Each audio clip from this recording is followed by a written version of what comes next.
계속 강의가 끝없이 이어지는데 어제 새벽에 너무 무리했어요. 그래서 오늘 5분만 짧게. 사실 어제 오늘 비가 엄청나게 내릴 줄 알았거든요. 이렇게 장마전선이 이제 생긴 지는 한 달 정도 됐는데, 장마전선이 일본에 계속 걸쳐 있었어요. 일본 아래, 일본 위, 일본 아래쪽에 주로 많이 있었고, 일본에 계속 걸쳐 있는데, 이 전선은 일본에 걸쳐 있을 뿐만 아니라, 서해 바다를 넘어서 중국에도 계속 걸쳐 있었거든요. 우리는 장마전선이 온 게 아니었고, 지금까지 흐리고 좀 시원하고 했던 것은 장마전선 때문에 그런 게 아니고, 그냥 기후적으로 이번에는 구름이 많이 끼고 비가 좀 자주 왔었던 거예요.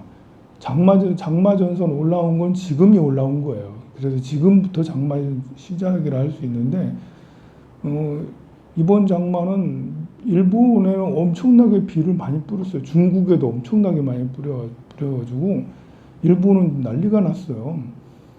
물이 이제 비가 많이 오면 일단 계곡에 냇가나 계곡에 물이 찰랑찰랑 하잖아요.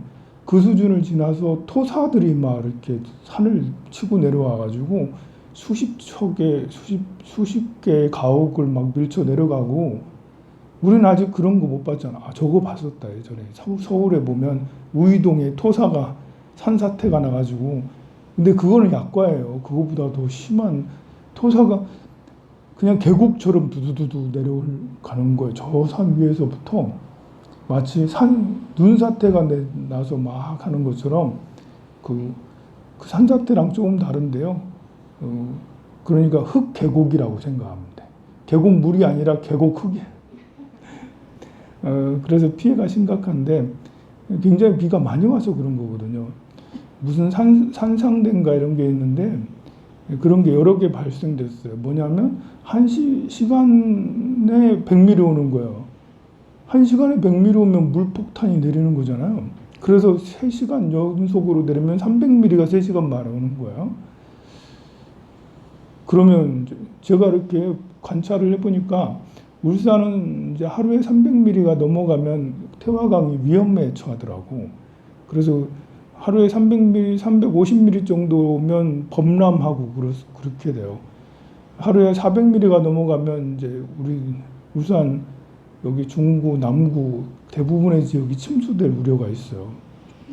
그런데 지금 이 장마는 그런 비를 몰고 올 수도 있을 정도로 강력한 장마였었는데, 신기하게 여러분이 기도를 많이 해가지고 이게 장마전선이 올라오더니 힘을 별로 못 써가지고, 오늘도 이제 조금 있으면 비 그친대요. 그래가지고 내일까지는 비 안 오고 모레가 돼서야 다시 또 비 온다는데 축복받은 거죠 근데 이렇게 항상 우리는 생각을 해야 돼요. 지금은 캐나다 가보면 섭씨 50도가 평상시 제일 높은 온도가 16도, 20도 이렇게 된 캐나다인데, 그 지역에 지금 50도씨나 되는 엄청난 더위가 돼서 수백 명이 더위로 죽었대요. 저 아프리카의 마다가스카르라는 데는 지금 벌써 8개월째 비가 안 와가지고, 비가 안 와서 사람들이 물을 구할 수가 없어가지고 지금 사람들이 완전 재난 상태거든요. 지금 이렇게 미국도 캘리포니아 이런 데서 비가 안 오고 불볕더위가 계속되고 막 그렇습니다.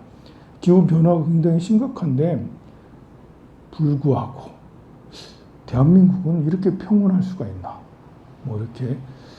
그래서 이럴 때는 우리 복 받았구나. 모르면 이제 이런 세계가 돌아가는 줄 모르면 우리가 지금 이러고 있는 것이 복 받은지 모르잖아요. 세계가 난리인데도 불구하고 대한민국은 아직 편안한 곳인 것 같아요. 그런데 또 이럴 수도 있어요.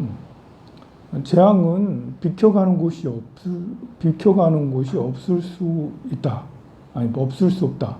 재앙은 늘 이렇게 언제든 있을 수 있는 일이죠.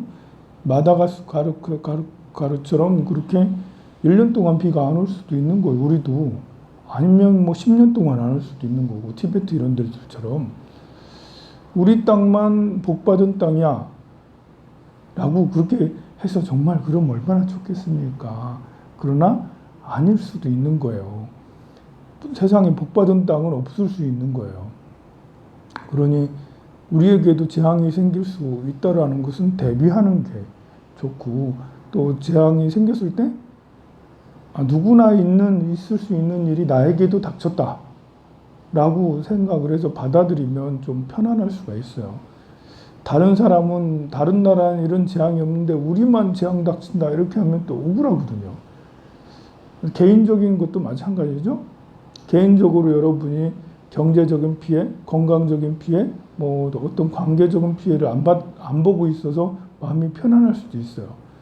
그러나 언제든 우리는 경제적인 피해를 당할 수도 있고, 건강이 나빠질 수 있고, 암에 걸릴 수도 있고, 언제든 그럴 수가 있어요. 하루아침에 청천벽력 같은 그런 소식을 들을 수 있는 게 항상 잠재되어 있거든요. 아니, 오히려 그것이 당연할 수도 있어. 나한테 청천벽력 같은 소식이 들리는 것이 당연할 수 있지. 대한민국에 기후적 재앙이 닥치는 것이 당연할 수 있는 거예요. 아주 당연하다고 생각하면 지금은 너무 고마운 거고, 그런 일 생기면 올 게 왔구나 해서 받아들일 수가 있죠. 그렇다고 그런 재앙이 생길 거니까 아무것도 하지 말고 그냥 노력해봐야 아무 소용없네, 이거는 또 아니에요. 그렇게 하라고 그러는 건 아니고, 재앙을 대비해서 뭔가 준비를 또 해야 되겠죠. 마음을 어떻게 써야 되는지도 생각을 많이 해보고 있습니다. 성불하세요.